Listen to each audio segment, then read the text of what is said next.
అందరికీ red salute అండి. నా పేరు అనిల్ కుమార్. నేను నిజామాబాద్ జిల్లా వాసిని. నేను ప్రగతిశీల ప్రజాస్వామ్య విద్యార్థి సంఘం PDSU స్టేట్ ఎగ్జిక్యూటివ్ మెంబర్ని. ప్రస్తుతానికి ఈ విద్యా వ్యవస్థలో అనేక కీలకమైన పరిణామాలు ఇంక్లూడ్ అయినాయి. అంటే కేంద్రమేమో విద్య పైన ఒక తీవ్రమైన దోపిడీ చేస్తూ ఉంది. దాన్ని మించిన రాష్ట్రం కూడా ఒక తీవ్రమైన దోపిడీ చేస్తూ ఉంది. ఏం దోపిడీ చేస్తూ ఉంది?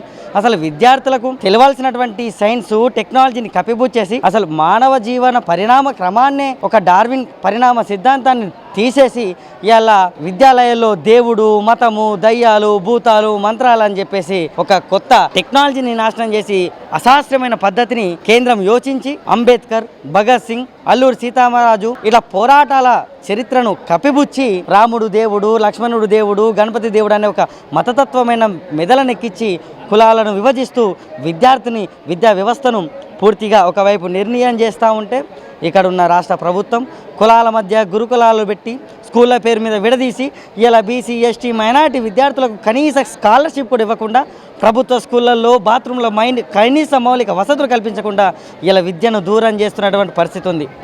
ఇద్దరు దొందే అన్నటువంటి వ్యవస్థ ఈ భారతదేశంలో నడుస్తూ ఉంది. గతంలో కేసీఆర్ అంటే ముఖ్యమంత్రి రాజశేఖరు, కిరణ్ కుమార్ రెడ్డి, రోషయ్య, చంద్రబాబు, కేసీఆర్ నుంచి చూసుకుంటూ వస్తే విద్యా వ్యవస్థ మీద అసెంబ్లీలో పెట్టేటువంటి బడ్జెట్ తగ్గుతూనే వస్తుంది. అంటే ఈ విద్యార్థుల ఓటు హక్కు లేదనా? ఈ విద్యార్థులు ప్రశ్నిస్తే కేసులు పెడతానో ఒక మీకు ధైర్యం ఉందనా? ఇప్పటి వరకు కూడా 4500 పైచీలకు స్కూళ్ళు మూతపడతా ఉన్నాయి. 5000 స్కూల్ సింగిల్ టీచర్ స్కూల్ ఉంది, సింగిల్ స్టూడెంట్ స్కూల్స్ ఉన్నాయి. దీని మీద అవగాహన లేకుండా ఈ ముఖ్యమంత్రి మాట్లాడడం, అంతకుమించి కనీసం నియంత పాలకుడన్న కేసీఆర్ హయాంలోనైనా సవితా ఇంద్రారెడ్డిని విద్యాశాఖ మంత్రిగా పెట్టారు. ఇప్పుడు ఈ తెలంగాణ రాష్ట్రంలో విద్యాశాఖ మంత్రి ఎవరున్నారు? అంతా మేమై మీరే పాలించుకుంటా ఉన్నారు. కేసీఆర్ని తిట్టి గద్దెనెక్కటినటువంటి ముఖ్యమంత్రి రేవంత్ రెడ్డి ఈరోజు నీ పాలనలో ఏమవుతుంది? ఒక్కసారి ప్రభుత్వ బడులను సందర్శించు, ఒకసారి ప్రభుత్వ హాస్టళ్లను సందర్శించు, ఒకసారి మహిళా గురుకుల హాస్టళ్లను సందర్శించు. కనీసం చలికాలంలో కప్పుకునడానికి బట్టలు లేకుండా నేల మీద పండుకున్నటువంటి పరిస్థితి ఉంది. తిందామంటే నీళ్ళ చారు పురుగులన్నం ఉన్నటువంటి వ్యవస్థ ఉన్నది. ఈ వ్యవస్థను ప్రశ్నిస్తున్నటువంటి విద్యార్థి సంఘాలపైన కేసులు పెట్టడమే నీకు చేతనవుతుంది. ఈ విద్యార్థి సంఘాలను కోట్ల చుట్టూ దింపడం నీకు సాధనవుతుంది. ఈ విద్యార్థి సంఘాలను పోలీసులతో కొట్టించడం నీకు సాధనవుతుంది. కానీ ఏ రోజైనా పాలనను చేసావా? కాబట్టి ఇప్పటికి కూడా నాలాంటి విద్యార్థులు కోరుకుంటుంది ఒకటే, మీరు చదువుకున్న వాళ్ళందరికీ ప్రభుత్వ ఉద్యోగాలు ఇస్తారో ఇవ్వరో అనేది తర్వాత దేవుడేరు, కానీ భారత రాజ్యాంగాన్ని కాపాడండి. ఈ భారత రాజ్యాంగం మాకు ఇచ్చినటువంటి ఫండమెంటల్ రైట్ని కాపాడండి. మాకు కనీసం ప్రభుత్వం చదువుకునే హక్కు ఇవ్వాలి, మా స్కాలర్షిప్లు ఇవ్వాలి. మేము కనీసం 100 మంది స్కూళ్ళు ఉంటే 2 బాత్రూమ్లు ఉంటున్నాయి, 1000 మంది స్కూళ్ళు ఉంటే చెట్ల కింద పాఠాలు చెప్తా ఉన్నారు. హాస్టళ్లలో 100 అడ్మిషన్లు ఉంటే బెడ్డు లెక్క కింద అంటూ ఉన్నాం. ఇవన్నీ మా పరిస్థితులు కావా? మీ మనమడో నీ కూతురో ఈ స్కూళ్ళల్లో చదువుకుంటే ఈ పరిస్థితి ఇట్లుంటుందా? మీకేమో ఢిల్లీ పబ్లిక్ స్కూళ్ళు, మాకేమో బజార్ స్కూళ్ళ. ఈ వ్యవస్థ మారాలి, విద్యా వ్యవస్థ రావాలి. లేకపోతే మాలాంటి జార్జి రేట్లు పుడతా ఉంటారు, మాలాంటి జార్జి రేట్లు ప్రశ్నిస్తూ ఉంటారు. ఖబర్దార్, కేసీఆర్కు 10 ఏళ్ల పాలనలో ఏ గడీలనైతే బద్దలు కొట్టి బొందబెట్టినామో నీకు కూడా రెడ్డి గడీలను బొందగొట్టి ప్రజల రాజ్యాన్ని విప్లవాన్ని దేబోతున్నామని చెప్పేసి తెలియజేస్తాం. తెలంగాణ రాష్ట్రంలో కాంగ్రెస్ ప్రభుత్వం ఏర్పాటై దాదాపు 2 సంవత్సరాలు గడుస్తూ ఉన్నాయి. కానీ నేటికి ఇచ్చినటువంటి హామీలు ఏమాత్రం అమలు చేయకుండా దాన్ని తుంగలు తొక్కుతున్నటువంటి పరిస్థితి స్పష్టంగా మనకు కనిపిస్తూ ఉంది. ఏదైతే కేసీఆర్ ప్రభుత్వం 10 సంవత్సరాల పాటు పరిపాలనలో విద్యా వ్యవస్థని పూర్తిగా నిర్వీర్యం చేసింది, నేను వస్తే విద్యా వ్యవస్థని పూర్తిగా బాగు చేస్తా, విద్యా రంగానికి అధిక నిధులు కేటాయిస్తా అని చెప్పినటువంటి రేవంత్ ప్రభుత్వం అసలు విద్యా రంగానికి సంబంధించినటువంటి ఏ ఒక్క అంశం మాట్లాడకపోగా ఈ రోజు రాష్ట్రానికి ఎంత సిగ్గుచేటంటే ఈ రోజు రాష్ట్రానికి విద్యాశాఖ మంత్రి నియమించలేకపోవడం అంటే దీనికంటే దౌర్భాగ్యమైనటువంటి పరిస్థితి ఏది లేదనేటువంటి విషయం మనకు కనిపిస్తూ ఉంది. ఎందుకంటే రాష్ట్రంలో విద్యాశాఖ మంత్రి ఉంటే దానికి తగ్గట్టుగా విద్యారంగం అభివృద్ధి వైపుగా అడుగులేసేటువంటి పరిస్థితి ఉంటుంది. కానీ విద్యాశాఖ మంత్రి నియమించినటువంటి పరిస్థితి మనకు రాష్ట్రంలో కనిపిస్తూ ఉంది. ముందుగా మనము స్కూల్ స్థాయిలో చూసుకున్నట్టయితే ఈరోజు ప్రభుత్వ విద్యా వ్యవస్థని, ప్రభుత్వ బడులను ఈరోజు రేషనలైజేషన్ అనేటువంటి పేరుతో ఈరోజు మూసివేస్తున్నటువంటి పరిస్థితి మనకు కనిపిస్తూ ఉంది. అదేవిధంగా ఈరోజు గురుకులాల పేరుతోని, మోడల్ స్కూల్ పేరుతోని, ఇంటిగ్రేటెడ్ స్కూల్ పేరుతోని ఈరోజు విద్యా వ్యవస్థలు తీసుకొస్తూ ఉన్నారు. కానీ అసలు వాస్తవానికి జడ్పీ స్కూల్ కానీ, చిన్న ప్రైమరీ స్కూల్స్ కానీ వాటి పరిస్థితి చూస్తూ ఉంటే అరకొర వసతితోనే ఈరోజు సతమతమవుతున్నటువంటి పరిస్థితి మనకు కనిపిస్తూ ఉంది. రాష్ట్ర వ్యాప్తంగా ఈరోజు బాత్రూమ్స్ టాయిలెట్ లేనటువంటి స్కూలు ఎన్నో వందల స్కూలు వేల స్కూల్స్ ఉన్నాయి. ఈరోజు తాగడానికి మంచినీటి లేనటువంటి స్కూలు కూడా ఈరోజు వందల వేల స్కూలు ఈరోజు ఉన్నట్టంటే మరి ఈ రకంగా సౌకర్యాలు కల్పించకుండా ఈ రకంగా విద్యా వ్యవస్థని బాగు చేయకుండా ఉంటే ఈరోజు విద్యా వ్యవస్థలో ఉన్నటువంటి విద్యార్థులు ఏ విధంగా చదువుకొని పైకి రావాలనేటువంటి విషయాన్ని మనం ఆలోచన చేయాల్సినటువంటి అవసరం ఉంది. ఒకవైపు ప్రైవేట్ కార్పొరేట్ విద్యా వ్యవస్థ పైకి ఎదుగుతున్నటువంటి తరుణంలో ఈరోజు ప్రభుత్వ విద్యా వ్యవస్థ అంతా మొత్తం తుంగలో తొక్కేటువంటి పరిస్థితి మనకు కనిపిస్తూ ఉంది. అదేవిధంగా ఈరోజు మోడల్ కానీ గురుకుల కానీ ఇంటిగ్రేటెడ్ లాంటి స్కూల్ తీసుకొస్తున్నారు. మేము ఆ ఇంటిగ్రేటెడ్ కానీ మోడల్ స్కూల్ కానీ వాటికి వ్యతిరేకం కాదు. కానీ మేము ఏమంటున్నామంటే ఈరోజు విద్యా వ్యవస్థ అభివృద్ధి చెందాలంటే ఈరోజు మీరు ఏర్పాటు చేసేటువంటి ఇంటిగ్రేటెడ్ కావచ్చు గురుకులాలు కావచ్చు వాటిలో విద్యార్థులు రావాలంటే మీరు మెరుగైనటువంటి సౌకర్యాలు కల్పించాల్సిన అవసరం ఉంది. కానీ వాటన్నింటిని పక్కన పెట్టి దాని అన్నింటినీ అవసరం లేనటువంటి విషయాన్ని పక్కన పెట్టి ఈరోజు ఏదో చేస్తామని చెప్పేసి అరచేతిలో వైకుంఠం చూపించే విధంగా ఈరోజు రేవంత్ రెడ్డి పాలన మనకు కనిపిస్తూ ఉంది. కాబట్టి స్పష్టంగా తెలంగాణలోనే ఉన్నటువంటి ముఖ్యమంత్రి రేవంత్ రెడ్డి గారు ఈ విద్యారంగ అభివృద్ధి వైపు కూడా ఖచ్చితంగా ఆలోచన చేయాల్సినటువంటి అవసరం ఉంది. విద్యారంగం అభివృద్ధి చెందాలంటే ఖచ్చితంగా ఏదైతే రాష్ట్ర బడ్జెట్లో ఖచ్చితంగా 25 నుంచి 30% బడ్జెట్ని కేటాయిస్తే కానీ ఈరోజు విద్యారంగం అభివృద్ధి అడుగులు వేయేటట్టు పరిస్థితి కనిపించలేదని చెప్పేసి కూడా స్పష్టంగా తెలియజేస్తున్నాం. రెండో అంశం ఏంటంటే ఈరోజు సంక్షేమ హాస్టల్ పరిస్థితి కూడా రోజు సమస్యల వలయంలో చిక్కుకుంటున్నటువంటి పరిస్థితి మనకు కనిపిస్తూ ఉంది. మెనులు పెంచారు, దానికి తగ్గట్టుగా మెనులు పెంచినామని చెప్పి చెప్తున్నటువంటి ఈ ప్రభుత్వం ఈరోజు మెనులు పెంచారు కానీ మీరు ఇచ్చేటువంటి డబ్బులు మర్చిపోయారు, మీరు ఇచ్చేటువంటి బకాయిలు మర్చిపోయారు అని చెప్పేసి ఈ ప్రభుత్వానికి మేము కోరుతున్నాం. ఎందుకంటే మెనులు పెంచినారు కానీ దానికి రావాల్సినటువంటి బకాయిలు ఇవ్వకపోగా ఇంకా దాదాపు నాకు తెలిసి అయితే దాదాపు 7-8 నెలల నుంచి ఈరోజు రావాల్సినటువంటి బకాయిలు కూడా ఇప్పటివరకు కూడా పెండింగ్లు ఉన్నాయి.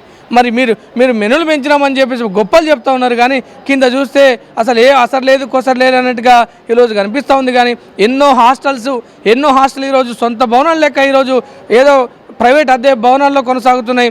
అదేవిధంగా ఈరోజు కొన్ని పాత ఉన్నటువంటి సంక్షేమ హాస్టల్ బిల్డింగ్లు కూడా కూలిపోయేటువంటి పరిస్థితుల్లో వర్షాకాలం వస్తే ఎక్కడ తలదాచుకోవాలన్నటువంటి తెలియనటువంటి ఈరోజు రాష్ట్రంలో ఎన్నో హాస్టల్స్ ఉన్నాయి. చాలామంది చిన్నపిల్లలు అసలు వర్షాకాలం వస్తుందంటే దాదాపు 2 నెలలుగా వాళ్ళు స్కూల్కి పోకపోవడం వల్ల పోకుండా ఈరోజు ఇంటికి వెళ్ళిపోతున్నటువంటి పరిస్థితి ఉంది. కాబట్టి ఇకనైనా రేవంత్ రెడ్డి ప్రభుత్వం ఆలోచన చేయాల్సినటువంటి అవసరం ఉంది. విద్యారంగం అభివృద్ధి వైపు కూడా ఖచ్చితంగా విద్యారంగాన్ని అధిక నిధులు కేటాయించాల్సినటువంటి అవసరం ఉంది. లేకపోతే ఖచ్చితంగా విద్యార్థి లోకం ఖచ్చితంగా మీకు గట్టి బుద్ధి చెప్తారు, మిమ్మల్ని గద్దె దించే వరకు కూడా పోరాటం చేస్తారనేటువంటి విషయాన్ని కూడా స్పష్టంగా తెలియచ్చు. పీడిఎస్ రాష్ట్ర 23వ మహాసభల స్ఫూర్తితో ఖచ్చితంగా విద్యార్థి లోకం గలమెత్తబోతుంది. తస్మాత్ జాగ్రత్త అని చెప్పేసి కూడా ఈ సందర్భంగా రేవంత్ రెడ్డి ప్రభుత్వాన్ని హెచ్చరిస్తా ఉన్నాను. నా పేరు అజయ్, వరంగల్ జిల్లా ప్రెసిడెంట్ను. ఈ తెలంగాణ రాష్ట్రంలో చూసుకున్నట్లయితే తెలంగాణ రాష్ట్రంలో కాంగ్రెస్ ప్రభుత్వం అధికారంలోకి వచ్చిన తర్వాత అంతనో కొంతనో విద్యా వ్యవస్థ అభివృద్ధి చెందుతుందని మాలాంటి ప్రగతిశీల ఆలోచనల పరులు అభివృద్ధి చెందుతుందని అనుకున్నాం. తీరా ఆ అధికారంలోకి వచ్చిన తర్వాత కాంగ్రెస్ ప్రభుత్వం గత టీఆర్ఎస్ ప్రభుత్వానికంటే అధ్వానంగా మారుస్తున్నటువంటి పరిస్థితి ఈ తెలంగాణ రాష్ట్రంలో కనిపిస్తూ ఉన్నది. అప్పుడు తెలంగాణ రాష్ట్రంలో టీఆర్ఎస్ గవర్నమెంట్లో మన ఊరు మనబడి అనే ప్రోగ్రాం ద్వారా పాఠశాలలు మొత్తం కూడా డెవలప్మెంట్ చేస్తాననే ప్రోగ్రామ్ని తీసుకొచ్చింది. ఆ ప్రభుత్వం మొత్తం కూడా పాఠశాలలు కానీ బాత్రూమ్స్ కానీ మొత్తం కూడా కూల్చేసిన తర్వాత ఈ ప్రభుత్వం వచ్చాక రీకన్స్ట్రక్షన్ జరగక విద్యార్థులు అనేక రకాలుగా ఇబ్బందులు పడుతున్నటువంటి పరిస్థితి ఉన్నది. అక్కడ తాగడానికి వాటర్ ఉన్నప్పటికీ కూడా వాష్రూమ్స్ పోవడానికి విద్యార్థులు చాలా ఇబ్బంది పడుతున్నటువంటి పరిస్థితి ఉన్నది. పాఠశాలల్లో పాఠాలు చెప్పడానికి ఉపాధ్యాయులు లేక తరగతి గదులు లేక చెట్ల కింద పాఠాలు చెప్తున్నటువంటి పరిస్థితి ఈ తెలంగాణ రాష్ట్రంలో ఉన్నది. విద్యా వ్యవస్థ పైన ఇంకా అభివృద్ధి చెందాలనికేసి మేము కోరుతూ ఉన్నాము. అట్లాగే యూనివర్సిటీలలో పరిస్థితి కనుక చూసుకున్నట్లయితే యూనివర్సిటీలలో సరైన వస్తువులు లేక ప్రొఫెసర్స్ లేక విద్యా వ్యవస్థ మొత్తం కూడా భ్రష్టు పడుతున్నటువంటి పరిస్థితి ఉన్నది. ఖాళీగా ఉన్నటువంటి టీచర్ పోస్టులు భర్తీ చేయట్లేదు, పిహెచ్డి పోస్టులను భర్తీ చేయట్లేదు. కాబట్టి మేమంతా కూడా ఏం డిమాండ్ చేస్తున్నామంటే ఈ తెలంగాణ రాష్ట్రంలో ఏదైతే విద్యార్థి పోస్టులు ఖాళీగా ఉన్నాయో దాన్ని భర్తీ చేయాలని కోరుతూ ఉన్నాము. ఎంఈఓ పోస్టులు దాదాపుగా జిల్లాలో మొత్తం కూడా వేల సంఖ్యలో ఖాళీగా ఉన్నటువంటి పరిస్థితి ఎంఈఓ పోస్టులు కనిపిస్తూ ఉన్నాయి. ఆ ఎంఈఓ పోస్టులను కూడా భర్తీ చేయాలనికేసి మేము కోరుతూ ఉన్నాము. అట్లాగే పెండింగ్లో ఉన్నటువంటి ఫీజు రింబర్స్మెంట్ విడుదల కాక అనేక రకాలుగా ఇబ్బందులు పడుతున్నటువంటి పరిస్థితి ఈనాడు మేనేజ్మెంట్కు ఇబ్బంది పడుతున్నటువంటి పరిస్థితి ఉన్నది. ఈ ఫీజు రియంబర్స్మెంట్ విడుదల చేయకుండా విద్యార్థులు చదివిన చదువులకు స్వార్థకత లేకుండా పోతున్నటువంటి పరిస్థితి మనకందరూ కూడా కనిపిస్తూ ఉన్నది. ఏ రకంగా కనిపిస్తా అంటే ఫీజు రియంబర్స్మెంట్ వస్తే కనుక ఆ వచ్చిన డబ్బులని కళాశాలలో ఇచ్చి ఆ సర్టిఫికెట్లు తీసుకునే పరిస్థితి కొంతమంది పేద విద్యార్థులకు ఉంటుంది. స్కాలర్షిప్ అయి చదువుకునే పేద విద్యార్థులు కొందరు ఉంటారు. అట్లాంటి స్కాలర్షిప్ రియంబర్స్మెంట్ విడుదల కాక ఆ పిల్లలు చదివినప్పటికీ కూడా ఆ సర్టిఫికెట్లను అట్లాగే వదిలి తమ చదువులకే దూరం అవుతున్నటువంటి పరిస్థితి విద్యార్థులకు ఒక పక్కమైతే ఆ కళాశాలను నడిపించలేక మేనేజ్మెంట్లు చాలా ఇబ్బందులు పడుతున్నటువంటి పరిస్థితి ఈ తెలంగాణ రాష్ట్ర వ్యాప్తంగా ఉంది. కాబట్టి మేమంతా ప్రగతిశీల PDS విద్యార్థులుగా మేము ప్రభుత్వానికి ఏం హెచ్చరిస్తున్నామంటే ఈ తెలంగాణ రాష్ట్రంలో ఉన్నటువంటి ఖాళీగా ఉన్నటువంటి టీచర్ పోస్టులను భర్తీ చేయాలి. అట్లాగే ఖాళీగా ఉన్నటువంటి MBO పోస్టులను భర్తీ చేయాలి. PG PhD చేస్తున్నటువంటి విద్యార్థులకు నాణ్యమైన విద్య అందించాలనికేసి ప్రగతిశీలమైన ఆలోచనలతో మేము ముందుకు సాగుతూ ఉన్నాం. నా పేరు అనుష. కాకతీయ యూనివర్సిటీలో MA ఇంగ్లీష్ పూర్తి చేసి PhD క్వాలిఫై అయ్యాను. నేడు ఎడ్యుకేషన్ సిస్టమ్ ఎట్లా కంటామినేట్ అయిపోయిందంటే డబ్బులు ఎంత పెట్టి చదువుతావు, తిరిగి నువ్వు ఎంత సంపాదించుకుంటావు అనేటట్టు ఉద్యోగ వ్యవస్థ మారింది. దీనిపైన గవర్నమెంట్ ఎంతో దృష్టి పెట్టాల్సిన అవసరం ఉంది. ఈరోజు ఎన్నో గవర్నమెంట్ స్కూల్స్ అనే మూసివేసే ఆలోచనలో మీరున్నారు. కానీ ఎందుకని గవర్నమెంట్ స్కూల్స్ మూసివేయాల్సిన ఆలోచన మీకు ఎందుకు వచ్చింది? ఎందుకని మీరు ప్రైవేట్ ఇన్స్టిట్యూషన్స్ మీద చేయి వేయట్లేదు? ఎందుకని ఒక్క ప్రైవేట్ ఇన్స్టిట్యూషన్ మూసేసే ధైర్యం మీరు చెయ్యట్లేరు? ఎందుకంటే నువ్వు ఎంత డబ్బులు పెట్టి చదువుకుంటే తిరిగి నువ్వు అంతా సంపాదించుకుంటావు. ఎడ్యుకేషన్ సిస్టమ్ ఎట్లా అంటే నైతిక విలువలను మర్చిపోతుంది. ఒక మనిషి 10 మంది కోసం చదవాలి అనే విషయాన్ని మర్చిపోతుంది. ఎడ్యుకేషన్ సిస్టమ్ అట్లా నేర్పిస్తుంది.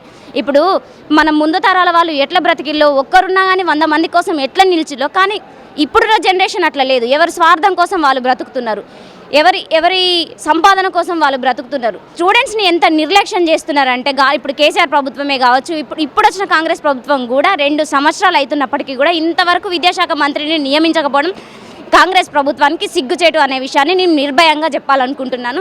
మీరు కనుక చూసినట్లయితే జూనియర్ కాలేజెస్ కానీ, ఊర్లలో ఉన్న జెడ్పీ స్కూల్స్ కానీ, యూనివర్సిటీ అంతెందుకు యూనివర్సిటీ లెవెల్కి వచ్చినప్పటికీ కూడా ఇప్పటికీ రెగ్యులర్ ఫ్యాకల్టీ లేరు, సరైన జాబ్ క్యాలెండర్ లేదు. ఎందరో డిగ్రీ PGలు చేసిన విద్యార్థులు తిరిగి మళ్ళీ వ్యవసాయానికే పరిమితం అవుతున్నారు. వాళ్ళ చదువు వృధానే అయిపోతుంది. వాళ్ళు డిగ్రీలు PGలు చేసినప్పటికీ కూడా కొలువులు లేక తిరిగి మళ్ళీ వ్యవసాయానికే, మళ్ళీ పాత బతుకులే పునరుద్ధుకునే పరిస్థితి ఉంటుంది. మీరు మన క్యూబాని చూసినట్లయితే జడ్జి కోర్ట్ అయితే అంటే జడ్జి కోర్ట్ కూతురు కానీ బిడ్డ కానీ ఒకటే స్కూల్లో చదువుకుంటుంది. ఆటోదోలే రిక్షా వాడు కూడా ఒకటే స్కూల్లో చదువుకుంటారు. అలాంటి సిస్టమ్ మన దేశంలో ఎందుకు లేదు అనేది మేము ప్రశ్నిస్తున్నాం. ఎందుకు లేదు? ఇప్పుడు మీరు కనుక అంటే ప్రైవేటైజేషన్ని కనుక కంప్లీట్ చేస్తే, అంటే అది ఫుల్ స్టాప్ పెట్టేస్తే గవర్నమెంట్ని మీరు ఈజీగా డెవలప్ చేయొచ్చు. మీరు అనుకుంటున్నారు అంటే డెవలప్మెంట్ అంటే ఒక పెద్ద ఇన్ఫ్రాస్ట్రక్చర్స్ కట్టడమో, లేకపోతే ఎత్తైన బిల్డింగ్స్ కట్టడమో, ఇలాంటివన్నీ నిజమైన డెవలప్మెంట్ అనుకుంటారు. కానీ మీరు ఏ రోజైతే లిటరరీ రేట్ 100% ఫుల్ఫిల్ చేసినప్పుడు అదే నిజమైన ఎడ్యుకేషన్ లాగా మీరు భావించాలనేది గవర్నమెంట్కి మేము తెలియజేస్తూ ఉన్నాం.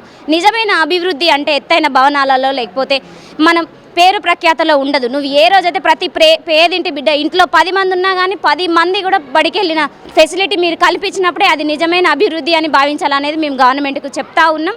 అట్ ద సేమ్ టైం మీరు ఏదైతే ఫ్రీ బస్సు ఫెసిలిటీ ప్రొవైడ్ చేశారో స్త్రీలకే కాకుండా చదువుకునే ప్రతి విద్యార్థులకు male and female, boys and girls అందరికీ కూడా స్టూడెంట్స్ అందరికీ కూడా ప్రొవైడ్ చేస్తే బాగుంటుంది అనేది కూడా మాదొక విన్నపం. నా పేరు నరసింహారావు, PDS రాష్ట్ర ఉపాధ్యక్షులు, కాకతీయ యూనివర్సిటీ రీసెర్చ్ స్కాలర్. ఈరోజు తెలంగాణ రాష్ట్రంలో విద్యార్థి యువత పరిస్థితి చాలా ఇబ్బందికరమైనటువంటి పరిస్థితి ఎదుర్కొంటా ఉన్నారు. గత BRS ప్రభుత్వ పాలనలో కావచ్చు, నేడు రేవంత్ రెడ్డి వచ్చిన తర్వాత ఈ 2 సంవత్సరాల పాలనలో కావచ్చు, విద్యార్థి యువతకు చేసింది ఏమి లేదు, చేసింది శూన్యం అన్న విషయాన్ని ఈ సందర్భంగా చెప్పదలుచుకున్నాం.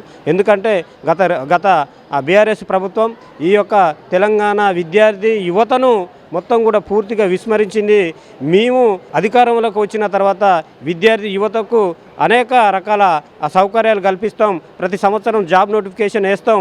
మేము రెగ్యులర్గా ఉద్యోగ నోటిఫికేషన్ వేసి ఉద్యోగ ఖాళీలను భర్తీ చేస్తామని చెప్పేసి తెలంగాణ విద్యార్థి యువతకు హామీ ఇచ్చి గద్దెనెక్కినటువంటి రేవంత్ రెడ్డి ప్రభుత్వం ఈ 2 సంవత్సరాల కాలంలో పూర్తి స్థాయిలో ఉద్యోగ నియామకాలు చేపట్టలేకపోయింది.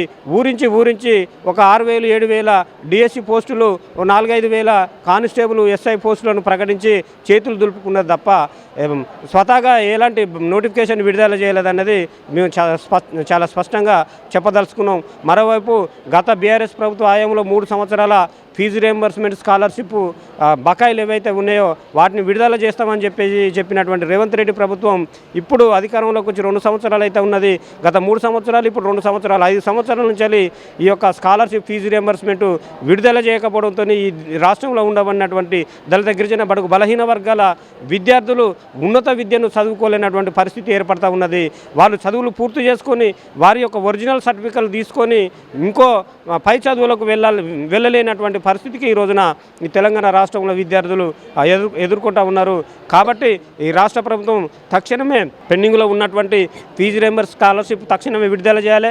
అలాగే విద్యారంగంలో ఖాళీగా ఉన్నటువంటి టీచింగ్, నాన్ టీచింగ్ పోస్టులను శాశ్వత ప్రతిపాదకన భర్తీ చేయాలని చెప్పేసి ఈ యొక్క రాష్ట్ర ప్రభుత్వం డిమాండ్ చేస్తూ ఉన్నాం. లేకపోతే ఈ మహాసభ వేదిక నుంచి వెళ్ళి భవిష్యత్ కార్యాచరణను ప్రకటించి పెద్ద ఎత్తున విద్యార్థి ఉద్యమాలను నిర్వహిస్తామని చెప్పేసి ప్రభుత్వాన్ని హెచ్చరిస్తూ ఉన్నాం. ప్రభుత్వాలు ఎన్ని మారినప్పటికీ కూడా ఇప్పటికీ విద్యా వ్యవస్థ మాత్రం ఏ రోజు మారలేదు. గత ప్రభుత్వం ఇడిచిన చెప్పులనే కాంగ్రెస్ ప్రభుత్వం తొడుక్కొని అదే పాలన సాగిస్తున్నది అనేది నేను నిర్మోమాటంగా చెప్పగలుగుతున్నాం. ఎలక్షన్స్ ముందు చెప్పి మేము జాబ్ క్యాలెండర్ ఇస్తాం, స్టూడెంట్స్ పైనే ఫోకస్ చేస్తాం, ఎడ్యుకేషన్ బడ్జెట్ పెంచుతాం, 15 నుంచి 25 మధ్యలో ఎడ్యుకేషన్ బడ్జెట్ పెడతామని పెట్టారు. కానీ ఇప్పటికీ ఇంకా కేసీఆర్ ప్రభుత్వం అంతకంటే దారుణమైన పరిస్థితులు మరీ గవే 6%, అదే 7% ఎడ్యుకేషన్కి మీరు డబ్బులు ఖర్చు పెడతా ఉన్నారు అనే విషయాన్ని మేము తెలియజేస్తాం. ఇప్పటికీ కాకుండా రానున్న బడ్జెట్లోనైనా ఎడ్యుకేషన్ సిస్టమ్ పైన మీరు బడ్జెట్ % పెంచాలని కోరుతా ఉన్నాం. గత ప్రభుత్వాన్ని కోరినాం, ఈ ప్రభుత్వాన్ని కోరుతా ఉన్నాం. మీరు ఏ రోజైతే విద్య మీద ఫోకస్ చేస్తారో, ఏ రోజైతే విద్యార్థులను అభివృద్ధి చేస్తారో ఆ రోజే దేశం బాగుపడుతుంది, ఆ రోజే రాష్ట్రం అభివృద్ధి చెందుతుంది అనే విషయాన్ని రాష్ట్రం గుర్తుపెంచుకుంటే మంచిదని భావిస్తున్నా ఉన్నాం. హాస్టల్ పరిస్థితులు చూసుకున్నట్లయితే తెలంగాణ రాష్ట్రంలో అనేక రకాలుగా ఇబ్బందులు పడుతున్నటువంటి విద్యార్థులు హాస్టల్లో ఉన్నటువంటి పరిస్థితి ఉన్నది. ఆ విద్యార్థులకు మొత్తం కూడా హాస్టల్స్లో వస్తువులు ఎట్లున్నాయంటే బిల్డింగులు కూలుతున్నటువంటి పరిస్థితి ఉన్నది, దోమలు వస్తున్నటువంటి పరిస్థితి ఉంది, కోతులు వస్తున్నటువంటి పరిస్థితి ఉంది, చలికాలంలో కూడా చలినీళ్ళతో స్నానం చేస్తున్నటువంటి పరిస్థితి. విద్యార్థులు ఇట్లాంటి ఇబ్బందులతో చాలా రకాలుగా ఇబ్బందులు పడుతున్నటువంటి పరిస్థితి ఈ తెలంగాణ రాష్ట్రంలో ఉన్నది.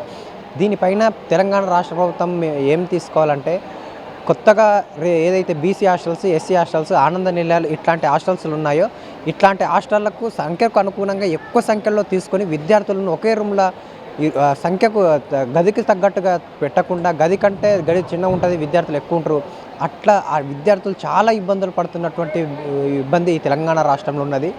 భోజన పరిస్థితికి అయితే ఆ వచ్చే బిల్లులు మొత్తం కూడా ఈ పిల్లలకి సరిపడా భోజనాన్ని పెట్టలేకపోతున్నటువంటి పరిస్థితి ఉన్నది.